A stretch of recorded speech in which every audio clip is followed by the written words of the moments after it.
Pagi itu, matahari belum sepenuhnya naik. Tapi halaman depan rumah mewah di kawasan elit itu sudah mulai berdenyut dengan kesibukan. Suara mesin pemotong rumput berdengung pelan, bersaing dengan langkah kaki para asisten rumah tangga yang mondar-mandir, menyiapkan hari. Gerbang besi hitam setinggi 3 meter terbuka perlahan, mengeluarkan mobil sedan hitam mengilap yang melaju pelan ke jalanan luar. Dari balik kaca mobil, terlihat sosok perempuan berusia hampir 40 tahun. Ia anggun, duduk tegak dengan kacamata hitam besar menutupi separuh wajahnya. Namun jika diperhatikan lebih saksama, sorot matanya menyimpan sesuatu yang lebih dalam dari sekadar lelah. Ada sepi yang menahun, seperti luka yang tak bisa sembuh. Meski waktu telah berlari jauh. Namanya Arini, ibu 2 anak yang kini tinggal sendiri di rumah seluas istana itu. Suaminya, pengusaha properti ternama, meninggal dalam kecelakaan helikopter 5 tahun lalu. Sejak itu, Arini mengambil alih seluruh kendali perusahaan. Di mata publik, ia kuat dan tak tersentuh. Di dalam rumahnya yang dingin dan megah itu, ia seperti hantu yang berjalan sendiri. Mobilnya berhenti di minimarket pinggir jalan. Ia turun perlahan, melangkah dengan tenang ke dalam toko. Banyak mata menoleh, bukan hanya karena penampilannya yang mewah, tapi karena kehadirannya jarang terlihat. Tanpa asistennya, para ibu-ibu yang sedang belanja bisik-bisik pelan. Ngapain coba? Orang kaya dia beli sendiri. Arini tidak peduli. Tangannya mengambil sebotol air mineral dan sebungkus roti. Saat ia keluar, sepasang mata memperhatikannya dari seberang jalan. Seorang pemuda duduk di atas sepeda motornya, mengenakan jaket lusuh dan topi. Tatapannya tak genit, tapi penuh rasa penasaran. Namanya Raka. Ia bekerja sebagai tukang parkir di kawasan pertokoan itu. Usianya baru 22 tahun. Tapi ia sudah menjalani hidup yang lebih keras dari kebanyakan orang seusianya. Ibunya sakit-sakitan, adiknya sekolah SMA, dan Raka adalah tulang punggung satu-satunya. Saat mata mereka bersih tatap singkat, ada jeda. Waktu seperti melambat sepersekian detik. Arini tak berkata apa-apa, hanya menaikkan dagunya dan berlalu. Tapi dalam dirinya, ada sesuatu yang bergerak. Entah apa. Raka menunduk, pura-pura sibuk dengan ponselnya, tapi pikirannya tak berhenti memutar. Ulang tatapan itu, perempuan dari gerbang mewah. Siapa dia sebenarnya? Di balik kaca mobilnya, Arini menoleh sebentar ke kaca spion. Matanya masih menatap ke arah tempat Raka duduk. Tapi sekejap kemudian, ia menyalakan mobil dan pergi. Jalan kembali sunyi. Tapi sesuatu sudah berubah. Hari itu bukan hari biasa, dan itu baru awal segalanya. Seminggu berlalu sejak pertemuan singkat itu. Arini kembali pada rutinitasnya. Bangun pagi, mengecek email kantor sambil sarapan sendirian di meja makan yang terlalu besar, lalu lari pagi mengelilingi komplek elite yang sunyi. Hari-harinya rapi dan tenang, terlalu tenang. Namun tanpa ia sadari, langkah kakinya mulai sering menjauh dari jalur biasa. Kali ini, ia melewati jalan kecil yang berbatasan langsung dengan deretan ruko sederhana. Ia mengenakan pakaian olahraga mahal, earbuds di telinganya, dan wajah tanpa ekspresi. Tapi matanya diam-diam mencari. Raka ada di sana, seperti biasa, duduk di kursi plastik biru, mengatur kendaraan yang parkir berjejer, melayani dengan senyum tipis. Ia tak melihat Arini mendekat dari kejauhan. Sebuah mobil tua mogok di tengah jalan. Raka buru-buru berlari membantu si pengendara. Dengan tangan cekatan, ia bantu mendorong mobil itu ke tepi. Tak lama, mesin mobil menyala kembali. Pengemudi menyalaminya dengan penuh terima kasih. Arini berhenti. Entah kenapa, hatinya terasa hangat melihatnya. Ia tak tahu nama pemuda itu, tapi sesuatu dalam dirinya ingin mengenalnya. Keesokan harinya, Arini kembali ke minimarket yang sama. Kali ini ia membeli sesuatu yang tak biasa, sebungkus rokok, meski ia tak pernah merokok. Saat keluar, Raka ada di dekat pintu. Ia sedikit terkejut saat Arini menatap langsung ke arahnya. Ini, Arini menyodorkan rokok itu. Kamu yang suka Marlboro, kan? Raka terdiam, bingung antara malu dan terkesan. Ia tak langsung mengambilnya. Ibu, tahu dari mana? Arini tersenyum tipis. Lain kali, jangan buang bungkusnya sembarangan. Aku lihat di bawah kursimu. Raka tertawa kecil, akhirnya menerima rokok itu. Terima kasih, Bu. Arini, katanya, memperkenalkan diri singkat, lalu melangkah pergi sebelum Raka bisa bertanya lebih jauh. Itu pertama kalinya seseorang seperti dia bicara langsung dengan Raka. Ia bukan hanya cantik dan anggun, tapi juga tajam, penuh kendali. Raka terdiam lama. Namanya Arini. Hari-hari berikutnya menjadi semacam kebiasaan diam-diam. Arini sering sengaja lewat. Raka menunggunya dari jauh. Tak ada janji, tapi mereka seperti tahu kapan harus bertemu. Suatu sore, hujan turun mendadak. Raka berteduh di bawah emperan toko, menggigil karena jaketnya basah kuyup. Sebuah mobil berhenti. Jendela terbuka perlahan. Mau naik? Arini bertanya tanpa basa-basi. Raka ragu. Ia melihat pakaiannya yang basah, sepatu penuh lumpur. Tapi Arini hanya menatap, menunggu. Ia akhirnya masuk, duduk di kursi depan. Tak berani memandang langsung. Aku nggak nyangka ibu. Arini, ia potong tegas. Aku nggak suka dipanggil ibu, dan jangan kaku-kaku amat. Aku cuma manusia biasa. Raka tertawa kecil, gugup. Kalau begitu, terima kasih. Arini, mobil itu melaju di tengah hujan deras. Dua dunia yang tak pernah seharusnya bersentuhan kini duduk berdampingan. Diam-diam menyatu dalam senyap. Malam itu, Raka pulang dengan hati yang tak bisa tenang. Ia tahu ada batas yang sedang ia lewati. Dan ia tahu juga, jika terus begini, perasaannya tak akan bisa ditahan lama. Dan di kamar mewahnya yang sepi, Arini duduk termenung menatap jendela. Hatinya berdetak pelan, tapi jelas, pemuda itu berbeda. Dan untuk pertama kalinya setelah bertahun-tahun, ia merasa hidup. Matahari sore menyelinap lembut di antara pepohonan komplek perumahan. Arini duduk di balkon kamarnya, mengenakan gaun rumah berwarna krem. Tangannya memegang cangkir teh yang sudah tak lagi panas.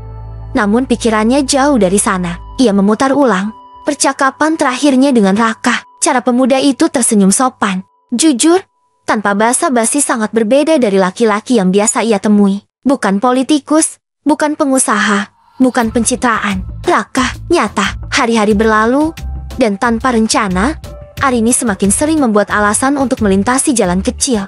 Itu, kadang membeli sabun, kadang sekadar mampir ke warung kopi hanya untuk melihat Raka dari kejauhan. Dan Raka, yang awalnya hanya tertegun, mulai menunggu. Suatu pagi, Arini berhenti di sisi trotoar. Raka sedang menyapu halaman ruko. Kalau aku ingin bersantai sebentar, kamu tahu tempat yang tenang? Tanya Arini dari balik kaca jendela mobil yang terbuka sedikit.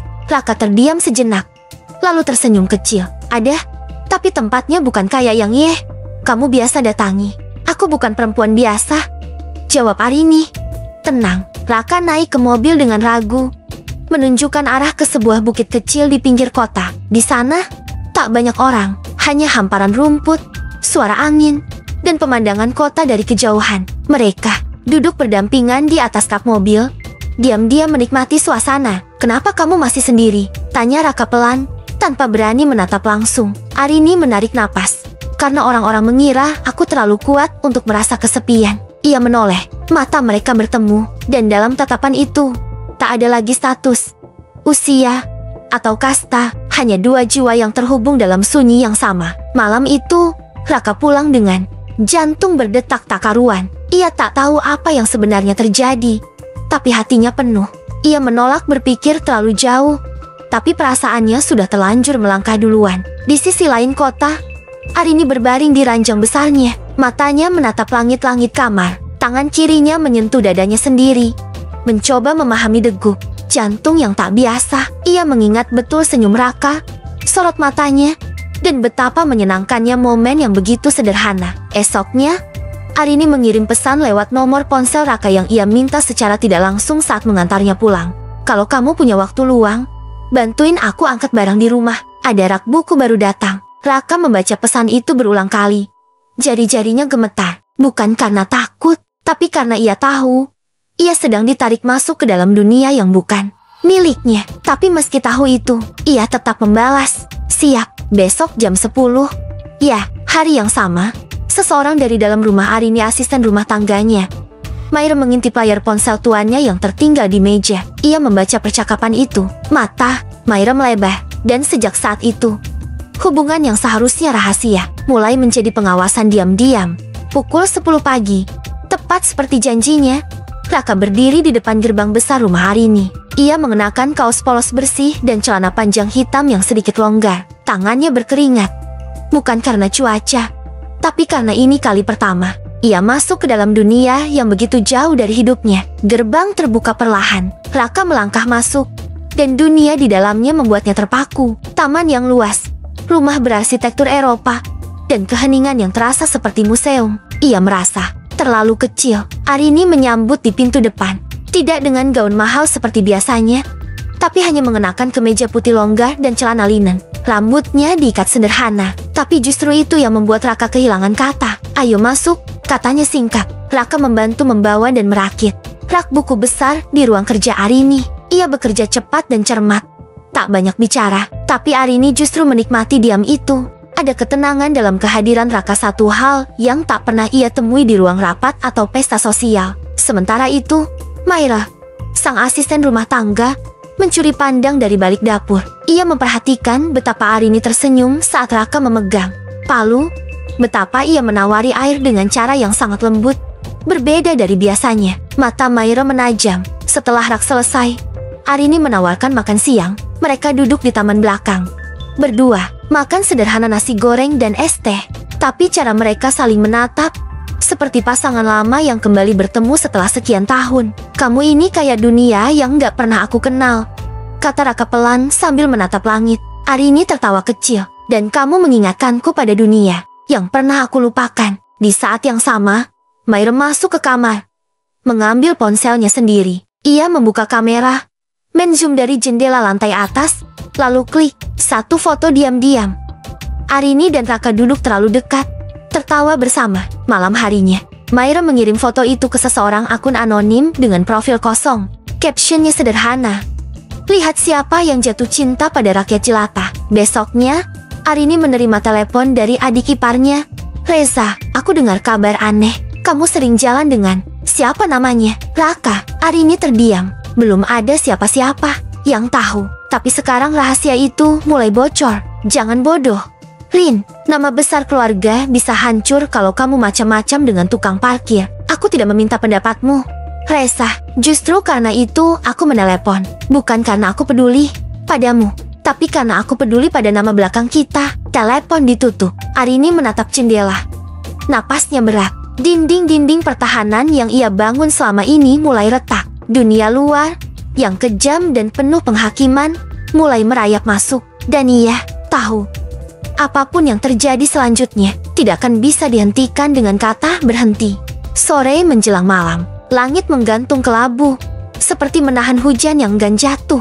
Arini berdiri di depan cermin besar kamar tidurnya, menatap bayangan dirinya sendiri. Ia menyentuh wajahnya pelan. Wajah yang selama ini ia jaga dengan riasan mahal dan perawatan rutin, tapi tetap tak mampu menyembunyikan kesepian. Suara notifikasi ponsel membuyarkan lamunannya. Satu pesan dari Raka. "Besok kamu ada waktu, aku mau nunjukin sesuatu." Arini membalas singkat. "Jam berapa?" Hari berikutnya, Arini mengenakan kemeja denim sederhana dan celana kain. Ia menyetir sendiri ke titik yang Raka kirimkan. Tempatnya jauh dari kota, jalan sempit, berbatu, melewati kebun-kebun kecil. Tak ada mobil mewah lain di sana. Raka sudah menunggu. Ia berdiri di depan bangunan kecil beratap seng, dikelilingi anak-anak kecil yang sedang bermain bola. Beberapa dari mereka menghentikan permainan saat melihat mobil Arini berhenti. Matanya membesar, mulut berbisik-bisik heran. "Selamat datang di dunia asliku," kata Raka, setengah bercanda. "Aku nggak butuh dunia yang sempurna, cuma butuh yang jujur," jawab Arini. Turun dari mobil, Raka mengajak Arini masuk ke dalam bangunan itu. Sebuah rumah kecil yang ia sulap menjadi perpustakaan mini untuk anak-anak sekitar. Buku-buku sumbangan, rak dari triplek bekas, dan tikar lusuh di lantai. "Aku nggak punya banyak, tapi ini mimpi kecilku, supaya anak-anak di sini punya alasan buat percaya sama masa depan." Arini menatapnya. Matanya mulai basah, bukan karena kasihan, tapi karena kagum. Lelaki muda ini bukan hanya jujur, tapi punya hati yang lebih luas dari semua orang kaya yang pernah ia temui. Tanpa sadar, ia mendekat, dan saat jarak mereka tinggal sejengkal, Raka menatap dalam-dalam wajahnya. "Aku tahu aku salah," kata Raka, lirih. "Tapi aku juga tahu, aku nggak bisa berhenti mikirin kamu." Arini membalas tatapan itu. "Aku juga takut, tapi lebih takut kalau kita pura-pura nggak merasakannya." Raka mendekat, dan untuk pertama kalinya, bibir mereka bertemu di ruang sempit, di tengah dunia yang seharusnya tak menyatukan mereka. Tapi cinta tidak pernah minta izin. Beberapa hari berlalu, Arini dan Raka semakin sering bertemu diam-diam. Kadang di rumah Arini, kadang di tempat Raka. Mereka saling mengisi kekosongan yang selama ini tertutup rapi. Namun di balik semua itu, kabar terus menyebar. Foto-foto mereka mulai beredar di forum-forum gosip lokal. Judulnya kejam. Janda kaya main hati dengan tukang parkir, cinta atau pelarian.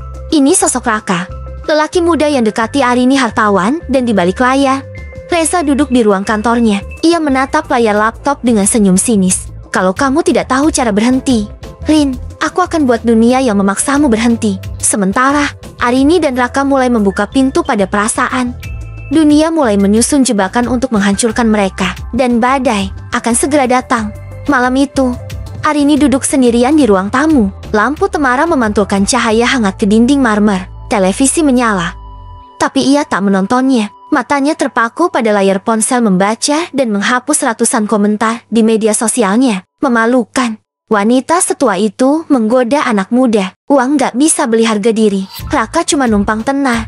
Jelas banget. Komentar itu muncul setelah foto-foto kedekatannya dengan Raka tersebar. Ada yang diam-diam memotret mereka saat di taman belakang, saat makan di warung pinggir jalan, bahkan saat mereka bergandengan tangan di mobil. Arini tahu ini bukan kerjaan paparazi. Ini dari dalam rumahnya. Dan satu-satunya yang tahu jadwal dan pergerakannya selama ini, Maira. Pagi harinya, Arini memanggil Maira ke ruang kerja. Kamu mau bicara sesuatu? Tanya Arini langsung, tanpa basa-basi.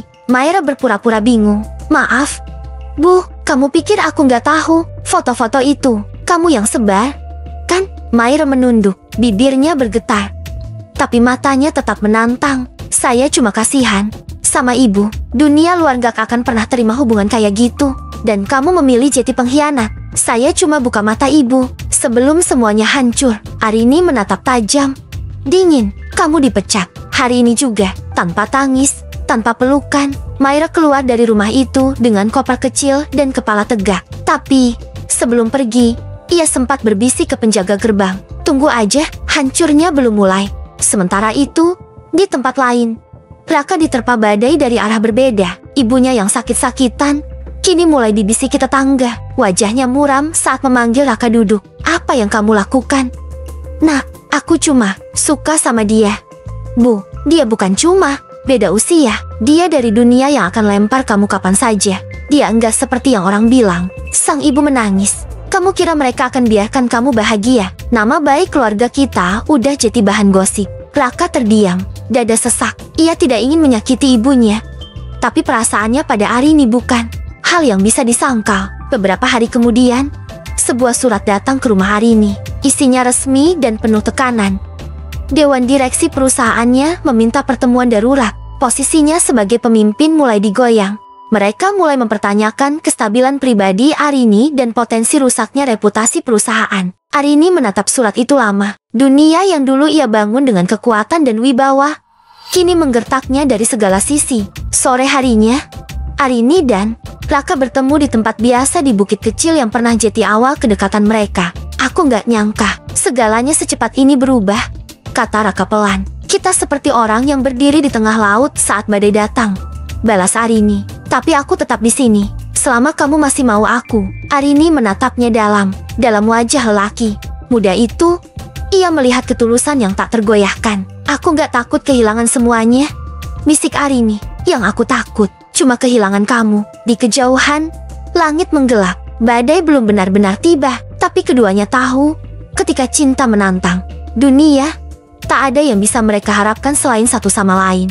Pagi itu, ruangan rapat utama perusahaan Arini Hartawan dipenuhi wajah-wajah dingin. Laki-laki bersetelan jas mahal dan wanita-wanita elegan duduk sejajar, menatap lurus ke arah kursi utama. Arini masuk dengan langkah tenang. Ia mengenakan setelan putih, elegan seperti biasanya.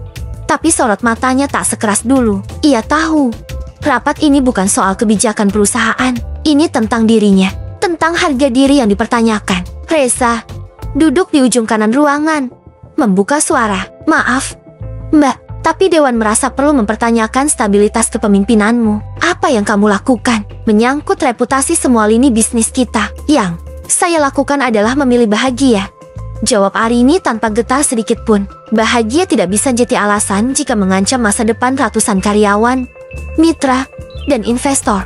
Arini diam. Ia tahu Logika mereka tidak bisa dilawan dengan emosi. Tapi ia juga tak akan menyangkal cintanya hanya demi menjaga wajah orang-orang yang hanya peduli pada angka. Pertemuan berakhir tanpa keputusan. Tapi jelas, posisinya terguncang. Di sisi lain kota, Raka duduk di pinggir tempat tidur ibunya, menggenggam tangan Renta yang semakin kurus. Ibunya dirawat di puskesmas kecil karena jantungnya melemah akibat stres. Maaf, Bu, semua ini gara-gara aku. Sang ibu membuka mata perlahan. Kalau kamu yakin cintamu benar, maka jangan tinggalkan dia. Tapi jangan juga kamu kehilangan dirimu sendiri. Raka mengangguk pelan, menahan air mata. Malam harinya, Raka mengirim pesan ke Arini. Besok bisa ketemu, aku mau ngobrol. Arini membalas. Di rumahku, jam 8. Raka datang tepat waktu. Mereka duduk di balkon atas.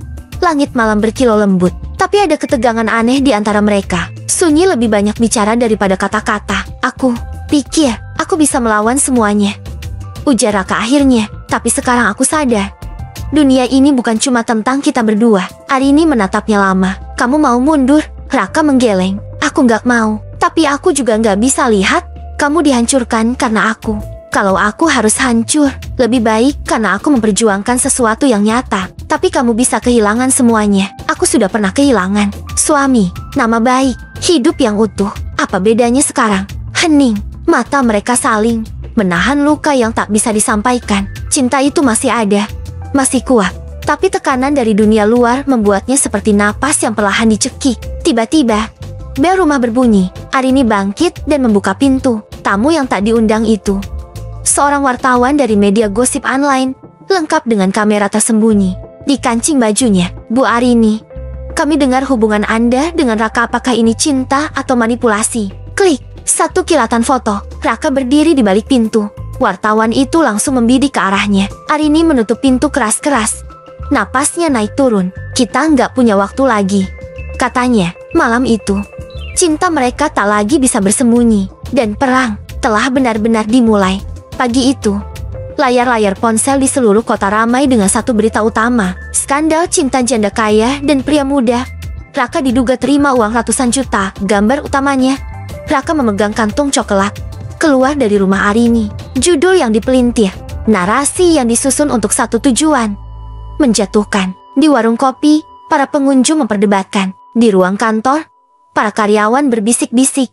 Di grup keluarga, kabar itu dikirim dengan emoji jijik dan komentar sinis. Arini duduk di ruang kerjanya. Tangan gemetar menatap berita itu. Ia tahu itu tidak benar. Kantong itu berisi dokumen yayasan pendidikan yang sedang mereka rintis bersama. Tapi, kebenaran bukan senjata yang cukup hari ini. Ponselnya berdering. Panggilan dari investor luar negeri dibatalkan. Proyek kerjasama besar yang sudah dirancang berbulan-bulan dibekukan. Reputasi Arini dulu dianggap lambang ketegasan dan integritas hancur dalam satu malam. Raka juga tak luput. Di bengkel tempat ia bekerja sampingan, rekan-rekannya mulai menjaga jarak. Gue pikir lo tulus, Kak, tapi ternyata cuma numpang hidup ya. Ada cewek cantik janda tetangga. Coba kejar juga, siapa tahu dapat villa. Tawa mereka keras, menyayat. Raka hanya diam, tapi dalam dadanya ada kemarahan yang menyala bukan pada mereka, tapi pada dunia yang terlalu cepat menghakimi tanpa tahu apapun. Malamnya, Raka datang ke rumah Arini. Tapi Arini tak langsung membuka gerbang. Ia menatap Raka dari balik jendela. Aku disarankan mundur dari jajaran direksi hari ini, katanya pelan saat akhirnya membuka pintu. Kamu juga kena semua. Gimana bisa kita tetap berdiri? Kah, karena kita bukan cuma saling jatuh cinta, kita saling menguatkan. Arini tertawa kecil, pahit. Tapi dunia nggak mau lihat itu. Mereka lebih suka lihat aku sebagai janda, kesepian yang menyesatkanmu. Dan kamu, anak muda bodoh yang cari uang dari ranjang wanita tua. Raka maju, menggenggam tangan Arini. Aku nggak butuh dunia, aku cuma butuh kamu percaya sama aku. Air mata Arini jatuh. Tapi kalau semua ini harus membuat kamu kehilangan ibumu, kehilangan hidupmu yang tenang, aku nggak tahu. Masih pantaskah aku terus bersamamu? Justru karena kamu pantas, aku masih di sini. Mereka berpelukan dalam keheningan. Di luar, kamera tersembunyi mungkin masih mengintai. Tapi malam itu, mereka tidak peduli lagi. Namun, badai belum selesai. Esok paginya, sebuah video beredar. Rekaman editan percakapan antara Raka dan Arini. Seolah-olah Raka menyebut Arini mesin uang, dan Arini menyebut Raka mainan baru. Semuanya palsu. Tapi publik tidak peduli. Yang penting, ada sesuatu untuk dikutuk. Dan sekali lagi, cinta mereka dipaksa bertanya, masihkah kita bisa bertahan jika semua orang ingin kita hancur? Hujan turun deras malam itu. Kota seakan turut menangis. Arini duduk di ruang tamu rumahnya yang kini terasa dingin, sunyi, dan seperti rumah orang asing. Semua foto-foto kenangan telah ia turunkan. Bingkai-bingkai kosong berdiri rapuh di dinding. Ia menatap layar ponselnya yang tak henti bergetar. Wartawan, media, bahkan orang-orang yang dulu menjilat tangannya kini memaki di kolom komentar. Reza mengirim pesan, kita bisa perbaiki semua ini, tapi kamu harus tinggalkan dia. Arini menggenggam ponselnya erat. Ia menatap ke jendela, melihat siluet hujan memburamkan taman yang dulu penuh bunga. Di sisi lain kota, Raka menatap ibunya yang tertidur dengan selang infus menempel di tangan. Wajah perempuan itu lelah. Dokter bilang, kondisinya memburuk karena stres, tekanan sosial, hinaan. Dan sekarang, video palsu yang menampilkan anaknya sebagai pembohong. Ponsel Raka berdering. Arini menelepon. Raka mengangkat. Datanglah malam ini. Suara Arini terdengar rapuh. Di rumahmu? Tidak, ke tempat pertama kali kita bertemu. Malam itu, mereka bertemu di bukit kecil. Tempat pertama mereka saling bicara, jauh dari mata dunia. Hujan masih rintik-rintik, tanah licin, angin menggigit kulit. Tapi mereka tetap datang. Arini berdiri dengan payung bening. Wajahnya tenang tapi lelah. Semua sudah hancur. Kah, perusahaanku, nama baikku, kehidupanku. Tapi anehnya, aku nggak takut. Raka diam. Aku cuma takut kehilanganmu. Tapi kalau dengan bersamaku kamu kehilangan segalanya, mungkin aku egois. Raka menggenggam jemari Arini, basah dan dingin. Kalau kamu egois, maka biarkan aku juga egois. Karena aku nggak mau hidup di dunia yang mengajarkan kita buat ninggalin orang yang kita cinta cuma demi disukai banyak orang. Arini menggeleng, perlahan menangis. Aku ingin kamu selamat. Kalau aku harus pergi, aku akan pergi. Tapi aku akan tetap tinggal. Tetap tinggal untuk siapa? Raka menariknya ke pelukan. Untuk cinta yang bahkan dunia pun nggak sanggup memahami. Di pelukan itu, mereka berdiri lama. Hujan membasahi rambut, pakaian, tapi tak mampu memadamkan nyala kecil di dada mereka. Namun, pagi harinya, dunia kembali menusuk. Raka menemukan satu amplop tergelincir di bawah pintu rumahnya. Di dalamnya, foto ibunya duduk ketakutan dengan dua orang pria berbadan besar berdiri di belakangnya. Tanpa pesan, tanpa ancaman tertulis, tapi maknanya jelas. Kamu ingin dia aman? Tinggalkan Arini. Raka terduduk, menggenggam foto itu dengan tangan bergetar. Dunia tak lagi bermain kotor. Dunia mulai menodai apa yang tersisa dari hidupnya. Hari itu juga, Raka memutuskan untuk pergi dari hidup Arini. Bukan karena dia menyerah, tapi karena dia tahu, cinta terkadang harus memilih diam, agar orang yang dicintai tetap bisa bernapas. Malamnya, Arini menunggu di rumah, tapi Raka tak datang. Tak ada pesan, tak ada kabar. Ia mencoba menelepon, tak diangkat. 2 hari, 3 hari, seminggu, dan akhirnya berita itu datang lewat mulut orang lain. Raka pindah, menjauh, hilang, dan tak mau kembali. Arini terdiam di ruang tamunya dengan mata basah.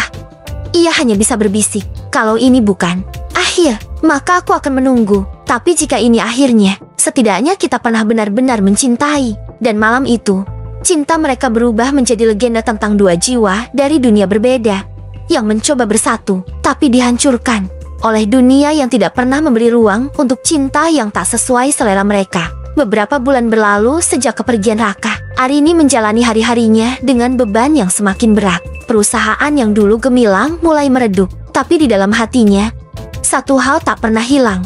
Harapan. Di sebuah kafe kecil, Arini bertemu dengan seorang wanita tua yang dulu adalah guru di yayasan pendidikan anak-anak yang pernah dikelola Raka. Wanita itu membawa sebuah buku harian kecil yang ditemukan di perpustakaan mini Raka. Ini milik Raka, kata wanita itu. Dia menulis tentang impian dan perasaannya pada ibu. Arini membuka halaman demi halaman. Tulisannya penuh dengan cinta, harapan, dan tekad untuk melindungi Arini dari dunia yang kejam. Malam itu, Arini berdiri di tepi bukit kecil tempat mereka pernah bertemu. Angin sepoi-sepoi membelai wajahnya yang lelah. Tiba-tiba, suara langkah kaki terdengar di belakangnya. Ia menoleh dan melihat sosok yang sangat ia rindukan. Kah, suara Arini bergetar. Raka melangkah mendekat, mata penuh ketulusan. Aku kembali bukan karena aku yakin dunia sudah berubah, Tapi karena aku yakin cintaku lebih kuat dari dunia. Arini tersenyum. Air mata bahagia mengalir. Mari kita mulai lagi. Tanpa takut, tanpa ragu. Mereka berpegangan tangan. Memandang langit malam yang cerah. Cinta mereka telah melewati badai. Terberak. Kini, tak ada lagi yang bisa memisahkan mereka. Karena cinta sejati akan selalu menemukan jalannya.